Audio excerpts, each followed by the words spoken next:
one's going to be quick today. So we are in the middle of the stage. We're watching the stage so far, and it's looking like not really good for Jonathan Milan because he missed out on the points today. So did Biniam. All of the main sprinters missed out on the points today. The other crazy thing is that they have said that today is not a mountain stage. So you go and look at the road book. The road book are the rules that they have. The road book says today is classified as a hilly day. That's insane.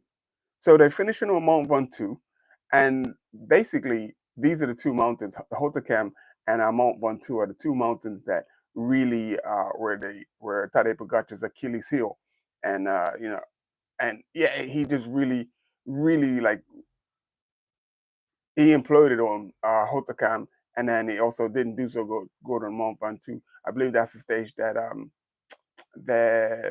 Wout van Aert won. So and I'm thinking that by putting these climbs in there, because he had trouble on them in the past, that he's going to be afraid of them. He should. Poggi is already sure that he's not afraid of them. Right now, the break has got like 5 minutes, and they're thinking that it might be enough time for the breakaway to possibly win the stage. So UAE are not really, they're just on the front, just setting tempo at the minute. And the stage has been really flat all the way up until it's going to be like pretty flat and rolling all the way up until they hit Mont Ventoux. Now, what is crazy to me, what is really crazy to me, is that they Scalmosa for little track is not in the race anymore. So you think that okay, with Scalmosa out, okay, Milan is your guy, and he needs these points because the intermediate sprint is the finish line for the green jersey today, because they're not getting any points on the um, on the top of Mont Ventoux. And I'm going to get back to the classification of calling it hilly as opposed to a mountain there. What difference that makes, a major difference. And so basically, like little track should have just been on the front, going all out to make sure Milan gets those 20 points. The reason why it's so important is because Pogacar is less than 20 points behind him in the green jersey. At the top of Mont Ventoux, because the climb is being classified as a hilly finish instead of a mountain finish, there are 30 points. On a mountain finish, there are 20 points, because they know on a mountain finish there aren't going to be any sprinters there. So I don't know if they were thinking that the sprinters are going to perform some type of miracle and be able to stay and get a few points on the mountain stage. That's crazy. So if Poggi goes on to win, and they're able to close this gap, and he goes on to win today's stage, he has a chance to get 30 points, and he will go into the lead of the green jersey. So like losing these points today could be pivotal, pivotal, pivotal in whether Jonathan Milan wins that jersey into into going into Paris. Now it's got another chance for green points, basically pretty much every day, but it's going to get harder and harder because tomorrow is going to be one of the last chances to really get to. So we have a look at stage 17. Where does intermediate sprint point come? So the intermediate sprint, and it's still, it's 43 kilometers, and they're going uphill, 48 kilometers in, and they're going uphill all the way. So it's going to be tough to get those intermediate sprint points tomorrow. And then, if he makes it and they make it, and it's going to be a tough all day. It's going to be a tough all day. I would have favored Benny for a day like today, but Benny hasn't been fired. His jets haven't been firing. So I don't know what's going on. And then on stage 18 is right back to, the bonus sprints come early, but there is a chance for him to get 20 points, but then they finish on the so they got 3 category all climbs. And I don't know what people think. What do you think? I think the way that they planned this year's race, the stages, I don't know. Some guys say I could plan the stages. I could plan the stages. Let me give it a try. Let me give it a try. And they say, yeah, go ahead, give it a try. So I could just went out and just tried to just plan the most insane and toughest stage. Like I don't like. So if you break Tadej Pogacar, what are you doing to the rest of the riders? Tadej everyone said he's the strongest rider. So what are you doing to the rest of the riders if you break Tadej? if you destroy today, you're just going to destroy every single other person that's in the peloton. And I think just the whole planning of the this year's Tour de France, the stages is crazy. And then your world championships, the usual finish on the sprint finish on the Champs Elysees, is probably not going to happen this year because of the circuit that they put in there. So they're going to do the circuit, and then they got to climb this hill like on it was I think it was in the Olympics, yeah. So it was part of the Olympic course. So they wanted to stick that in there. So that's going to be it's going to be another factor. It's going to be like it's like I don't know what were they thinking. What the flip were they thinking?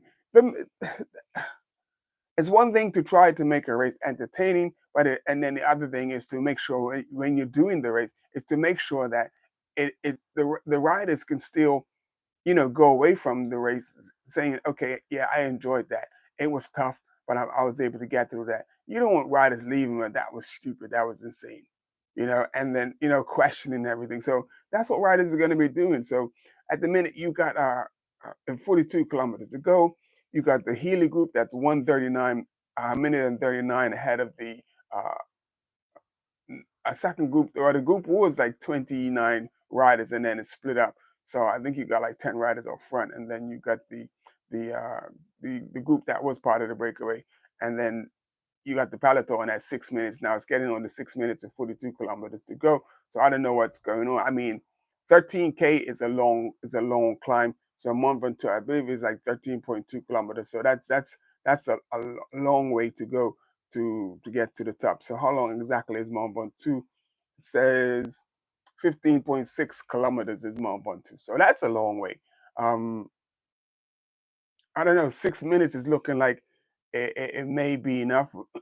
We don't know. We don't know what UAE is going to do as they get closer to the climb. How much are they going to turn it up? Are they going to wait till they get to the bottom of the climb? And then are we going to see, what's his name? Are we going to see Visma trying to do something wild? And I'm pretty sure we are. When we got Niels Pollard, who's always on the front, and he's just riding the tempo and just keeping the tempo steady. And then we got the whole Red Bull team pretty much in his wheel and then followed by the UAE team. So that's the way it's looking right now. So this is going to be a short one for today. Um, tune in and tune into Discovery. I can't wait to next season because I'm making sure I'm subscribing to NBC so that I can listen to Phil Liggett and listen to someone else giving me the commentary on the Late Tour de France, because listening to the guys on Discovery Channel has been sort of mm, not really what I want. So you see Julian Alaphilippe out in the breakaway in his acting and in antics, and he's uh, swishing all over the road. I don't know if he's getting dropped or what's going on, but he's doing a lot back there. And you got Richard Rodank, he's sitting in the car. That can't be Richard Rodank because that guy looks old. He can't be that old, man.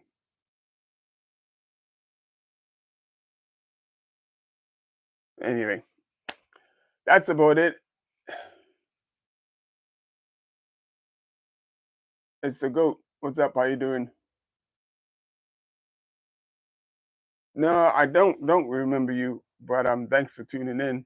I really appreciate you. So I'm just talking about Mont Ventoux. Is talking about the course and how they plan the course and how they plan the stages. I just think they're pretty dumb. Like, it's one thing to make the courses hard and entertaining, but I think that they've gone overboard. It's a bit ridiculous. So yeah, and then we got my man Julian Alaphilippe in the break, the man that celebrated yesterday, third place, thought he'd won the stage. That's crazy. Thought he won the stage, but if he would have won the stage, that would have been pretty spectacular. So I'm gonna log off. Now I'll be a whole lot earlier tomorrow. Today was pretty busy. Today was pretty busy. Um, that's why I'm doing this so late. So yeah, which part were you saying you like? Uh, you about Julian Alaphilippe celebrating? Which part about the course being just ridiculously hard?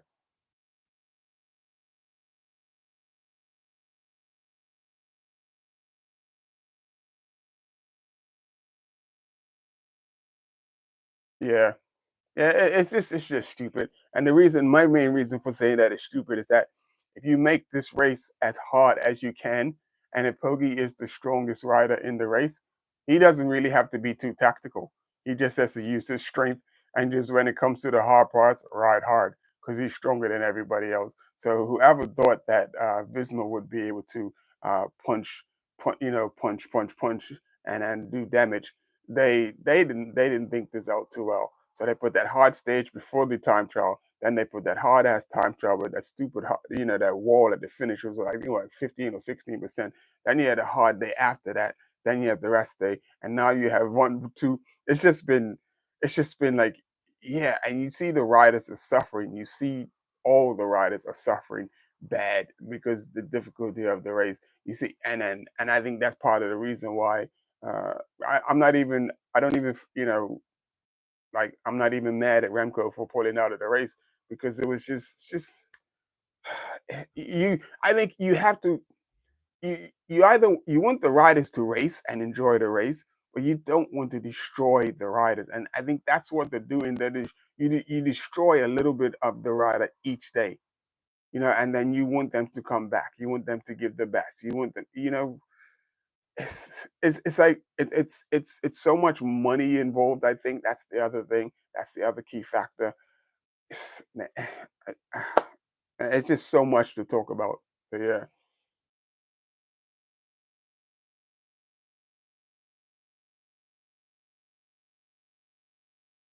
Yep. This is not a race. This is not a tactical race. This is not much. This race has little to do with tactics. It's just ride hard. That's all you got to do. This is the one time where just being strong, just ride hard, and you see the effects of that with the breakaways. How hard these guys are riding to get in the breakaways every day, and then you watch Tim Wellens yesterday. Tim Wellens just like as soon as he was in that breakaway and the breakaway got established, and I knew that once I got to the top of the climb and he was still there, I knew that he was going to go. And once Tim Wellens went, Tim Wellens is a race all unto himself. Once he went, I just like this. I didn't even know why the commentators are even talking about. Like once Tim goes, that's it. And you see Quinn Simmons try to hang on his wheel. You see Brade try to hang on his wheel. That was all she wrote. It was just like all she wrote. It was done. So and it's just a matter of like who is the strongest. But Wellens had to be a little smart yesterday too. He had to ride with the guys. Made it look like he was like working with the guys, but then at the same time, he was being smart and he conserved himself. And then when he got the moment, he just went,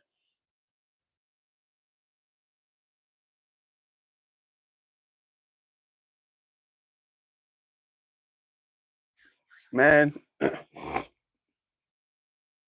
You should still write, man. Don't let that stop you. Just write, man. You never know, man. Because like when you, even if you don't, it's something to look back on. It's something if someone wants some type of like history or a blog or something or whatever.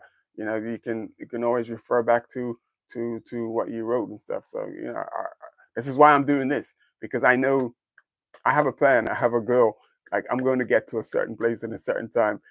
Everyone that's tuning in, you're going to be very happy in about a year or maybe 2 years with this channel and the way we bring you like cycling, pro cycling. I'm going to change that. I have a plan, and it's in its infancy, but it is possible, and I'm gonna do that. So it's a bit of a swim upstream, but it can be done. So I'm not sharing that with anybody. I'm just gonna get it done. Just gonna get it done. I mean, where there's a will, there's a way. So just watch this space. So I mean, if you're here with me in the beginning of the journey, that'd be so cool. You always like to remember people that, yeah, I remember the goat. He was there for me for day one. And people like that. You were like, that's what's up. You know what I'm saying? That's what's up. So. But anyway, do you tune in often? Because like this is what I'm gonna do. Uh, uh, is if you tune in order often, this is I don't know if you.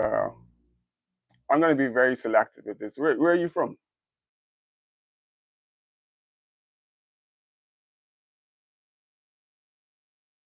What country are you in?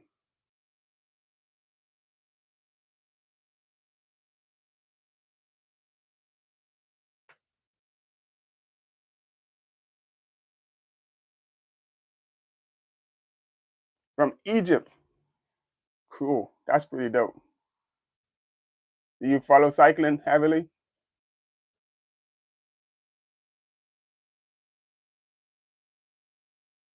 So I'll see. I'm gonna tune in again tomorrow, and if you tune in again tomorrow, I'll have a little something for you. I'll have a surprise for you. So I should be like because it may be like it's 2:20 now, but I'll be coming on a whole lot earlier tomorrow because I had a whole lot of running around. I'm moving house and all of this stuff. So, you know, everything's a mess. Had to get my 50-mile ride in this morning and then all of that stuff, trying to do everything and then appointments and stuff. So that's why I'm so late today. And we're well into the stage of the tour. So at about maybe about 3 hours earlier than now. So it's 2 o'clock now. So about 11 o'clock my time. Right at if you go onto Twitter and you can watch the presentation on Twitter live. Like when they do they call up the teams like to come on the stage, so you can actually watch the teams come up on stage, and as they announce everybody, and they go live on Twitter. So you got to follow the Tour de France on Twitter, and then you can watch all of the whole present as they present all of the teams just before the stage, and then you can see the actual like start of the stage right there, and then you can tune into wherever you watch it. But I'll be doing my thing a whole lot earlier and obviously talking about any uh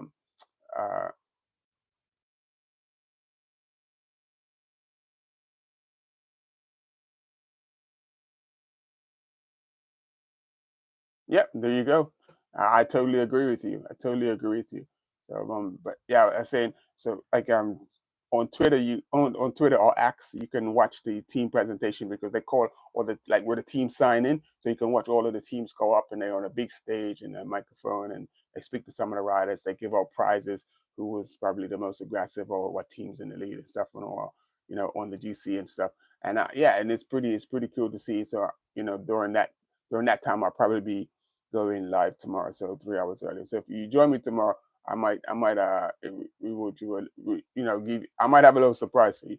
So I'm gonna get off of this. It's been about 20 minutes almost, and I want to get back to because it's 32 kilometers to go. So you got another 16K before they get to Mount Ventoux, and then I'm going to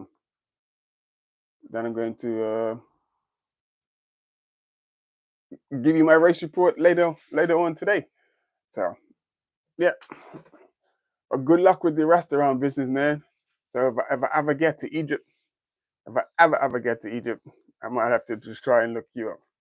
So with that being said, I'm gonna tune out because I am super hungry. I haven't eaten.